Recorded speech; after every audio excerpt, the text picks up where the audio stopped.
CBS2 exclusive: under attack by a federal monitor over the running of Rikers Island. Mayor Adams and his corrections commissioner offer a stunning and unusual defense. They invited CBS2 political reporter Marcia Kramer to see the actual videos in question in the monitor's report. What we inherited in 2022 was a mess.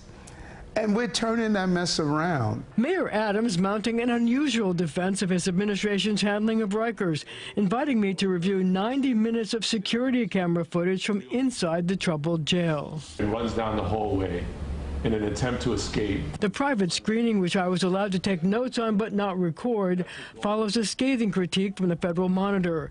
The report finding fault with the Department of Correction and Commissioner Luis Molina for 5 serious and disturbing instances in which detainees were injured or had fallen ill over a 2-week period. Molina contends the monitor's findings about safety and transparency at the jail are off base. Why have you decided to call us here today and to show us these lengthy videos of the same instances and incidents that were in this report? We wanted to show that we have nothing to hide. We think that these incidents not only portray the level of restraint and empathy that we have moved this department to under this administration, we think they also show a level of environmental improvement and cleanliness of our facilities. Mayor Adams named Molina to head the DOC at the start of his term in 2022, following one of the worst crises at the jail in decades. 16 people died at Rikers the year before during the de Blasio administration.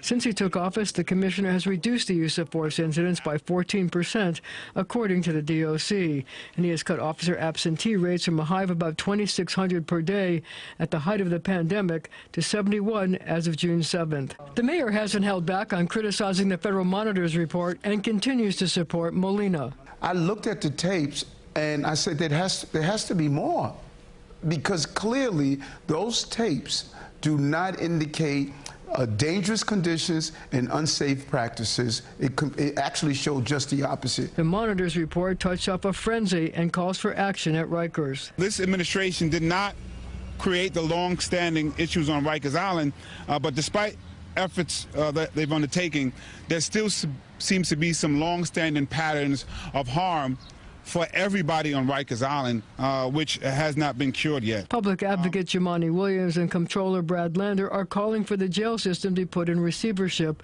a move the mayor says is unfair because of the strides Molina has made. The numbers are showing how we're moving in the right direction. We had previous administrations that were doing just the opposite. The city is expected in court as early as tomorrow to argue that it should be allowed to continue running Rikers. I'm Marcia Kramer, CBS 2 News.